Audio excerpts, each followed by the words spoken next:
With 6 events, over 600 kilometres of racing and a highly credentialed field, the 2012 edition of the Real Insurance XCM series is ready to set a new benchmark for mountain bike racing in Australia.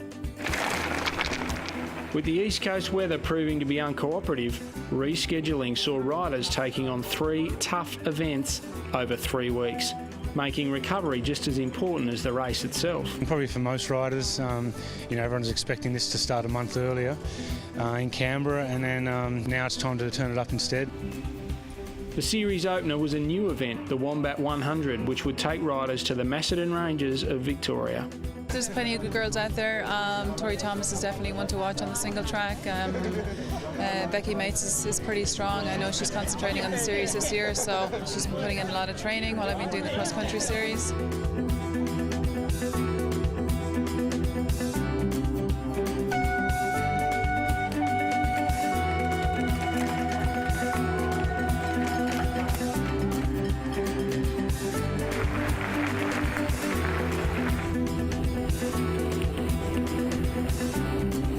From the gun, it was Merida Flight Centre's Adrian Jackson driving the record-sized elite field at a blistering pace.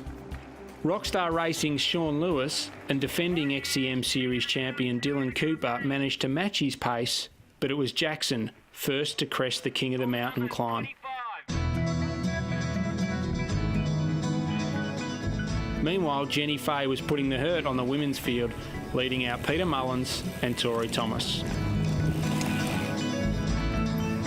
Despite the pain of racing, riders still had time to admire the natural beauty of the area.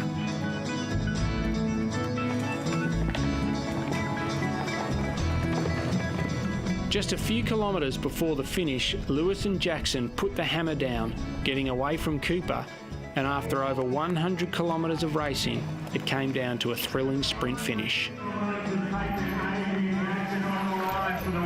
Lewis pipped Jackson by just a few inches for a breakthrough win. Close finish, and the last 30k's pretty fast, and there were 3 of us together till about 10k's to go. Got to sit on Adrian for the last bit and hope for the sprint. But having these 2 as teammates was pretty hard. They were attacking me a few times and I had to close a few gaps, so yeah, tough day. The rest of the top 5 saw Dylan Cooper take 3rd, followed by Ben Mather and Paul Redenbach. Work, Jenny! Jenny Fay finished how she started, strong and unchallenged for the lead. My aim was to stick with the guys as much as I could in the first hour and a half, because I knew it would be relatively controlled. So I enjoyed the first hour and a half. I had some dark moments in the middle, and then long miles on the turbo and on the road from the last few weeks has certainly paid off. Peter Mullins held on for 2nd, while Tori Thomas filled out the women's podium.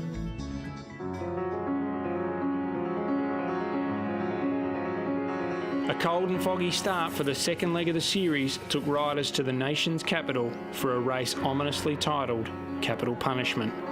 Riders traverse Canberra, passing through 4 forests, and it includes an untimed liaison through the city.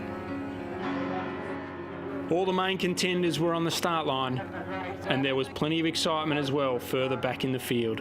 Last time I did it, I wasn't feeling too well, but today I'm feeling good, so I'm ready to tackle it. But I'm hoping to do about 5.5, 6 hours today, so see how we go.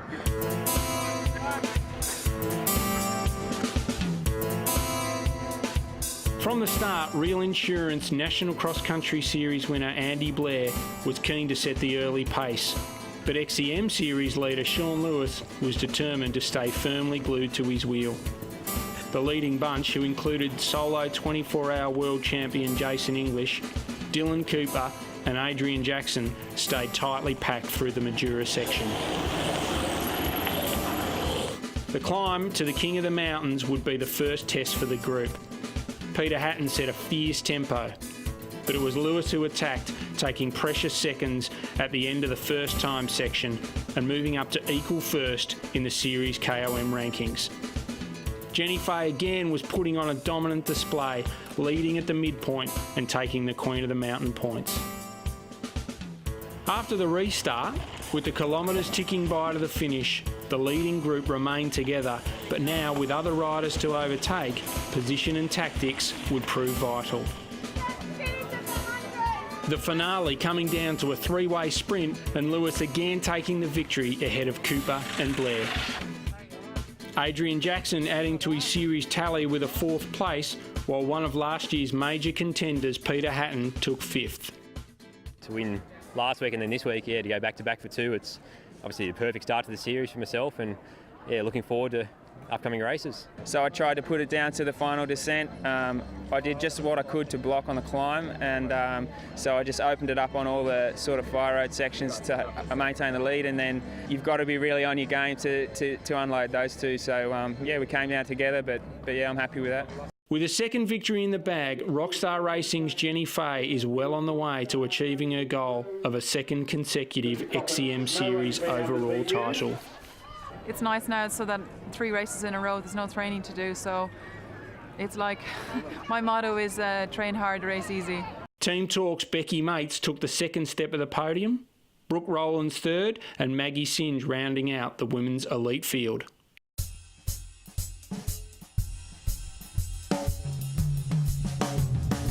With over 200 kilometres of rough and challenging racing already completed in the Real Insurance XCM Series, there'd be plenty of tired legs rolling up to the start line of round 3, the Convict 100 in the sleepy hamlet of St Albans near Sydney.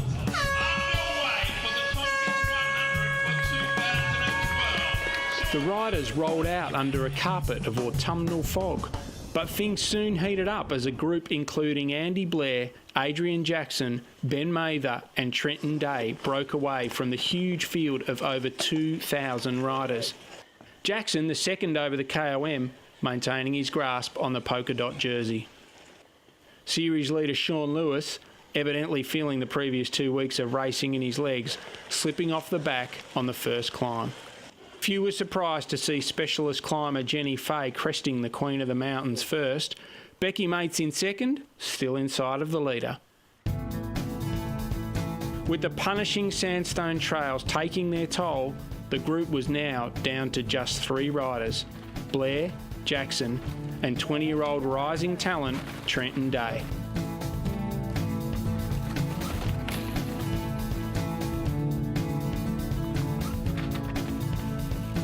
The kayak bridge, the most distinctive feature of the Convict 100, taking riders over the McDonald River and onto the final section of the course. Andy Blair, the first to cross, followed by Day, the pair dropping Jackson during the descent of Shepherd's Gully. Jenny Fay took a cautious approach to crossing the bridge, while others did not. On the final dirt road run to the line, Blair hit full gas to drop Day and solo all the way back to St Albans. Andy Blair taking a triumphant win and smashing the course record by over 9 minutes. Sort of where I want to be at the moment with sort of the goals I've got coming up with the Marathon National Champs. But yeah, it's getting bigger and bigger being now part of the Real Insurance XCM Series. So, every win in this series means a lot. And Sean Lewis won the first 2. He's a really good friend of mine. And yeah, it's hard to live that down when you're out training together, but now I've got one on him. Ben Mather recovered from a slow start to take 3rd, while Adrian Jackson turned in another consistent result in 4th. Jenny Fay across the line and the female champion. 3 wins in 3 weeks for Jenny Fay, the Irish-born rider on track to achieve her goal of winning every race in the series. This one, I was planning to put it to bed this time. I had a few demons from the past few years, so I was determined the 3rd race in three weeks I wanted it to be my best result. Becky Mates and Janet Martin rounded out the podium for the elite women, but it's Fay who holds a very tight grip on the overall title on 5,789 points. Amanda Clyffe has moved up into 2nd and Becky Mates 3rd. With his win in round 3, along with consistent results in the previous 2 rounds, Andy Blair climbed to the top of the rankings on 6,845 points.